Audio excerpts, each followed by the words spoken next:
آرزو نے بھی اپنے باپ کو اٹھتے ہوئے دیکھا تھا۔ جس طرح کی غزل گائی جا رہی تھی اس کے پس منظر میں وہ سمجھ رہی تھی کہ اس کا باپ کیوں اٹھا ہے۔ وہ جانتی تھی کہ اس کا باپ کسی گوشہ عافیت کی تلاش میں نکلا ہے۔ وہ اپنے باپ کے دکھ سے اچھی طرح واقف ہو گئی تھی۔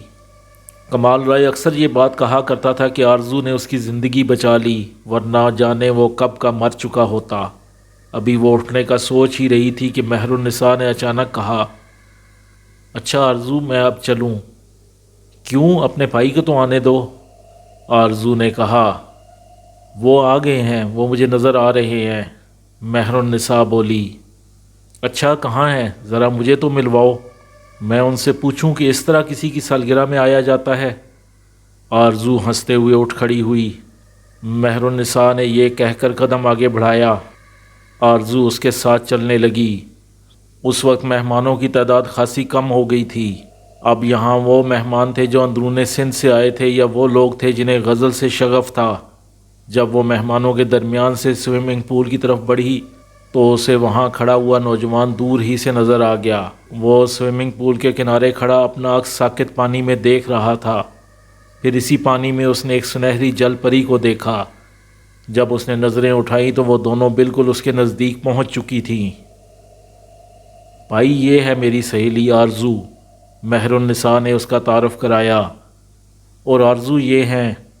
آرزو نے بہت دھیرے سے اس کی بات کاٹ کر کہا، یوسف ثانی؟ کیا میں نے غلط کہا تھا؟ دیکھ لیا تو نے؟ وہ بھی دھیرے سے بولی۔ دونوں کی نظریں ملیں، یوں لگا جیسے گمشدہ چیزیں اچانک سامنے آ گئی ہوں۔ دونوں کی نظریں ملیں تو پھر ہٹ نہ سکیں۔ نظر سے نظر کی بات چلی۔ ڈھونڈتی تھی جسے نظر وہ تم ہی تو ہو، وقت کی دھن میں تھے جو گم وہ تم ہی تو ہو۔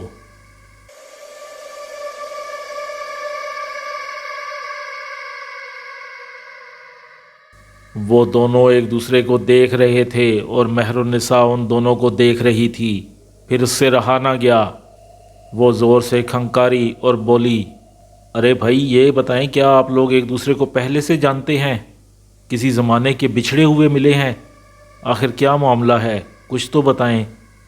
تب اچانک دونوں کو ہوش آیا، محویت ٹوٹی۔ دونوں نے ایک دوسرے کو اجنبی نگاہوں سے دیکھا۔ آپ سے مل کر خوشی ہوئی، آرزو نے کہا۔ مجھے بھی، اس نے تائید کی۔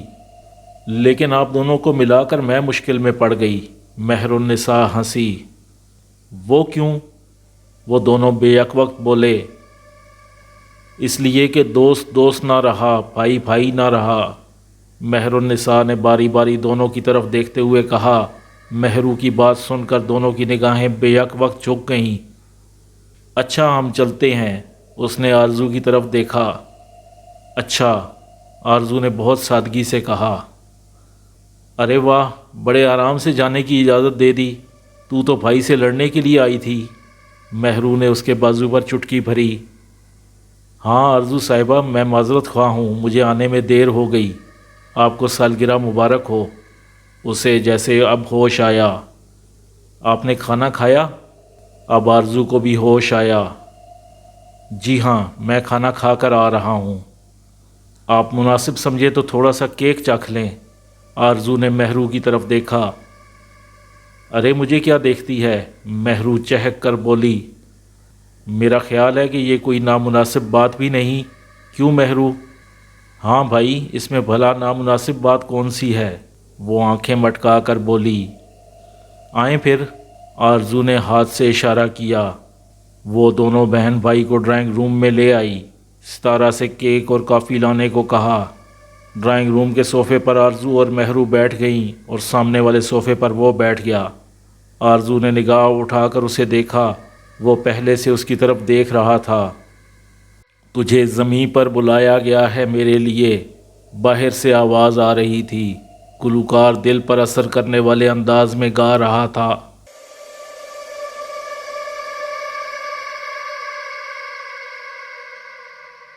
15ویں برس کی یہ پہلی رات تھی۔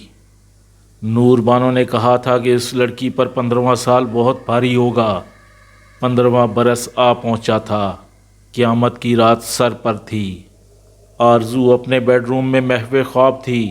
نرم ملائم تکیے پر اس کے ریشمی بال پھیلے ہوئے تھے۔ شب خوابی کے ڈھیلے ڈھالے لباس میں وہ پرسکون انداز میں لیٹی ہوئی تھی۔ کمرے میں نیلے رنگ کا نائٹ بلب روشن تھا۔ نیلگون روشنی میں اس کا خوابیدہ حسن جلوے بکھیر رہا تھا۔ وہ خوابوں کی وادی میں کسی تتلی کی طرح اڑتی پھر رہی تھی۔ اسے کیا معلوم تھا کہ آج کی رات کیا ہونے والا ہے، وقت کیسی کروٹ لینے والا ہے، قسمت کیا گل کھلانے والی ہے۔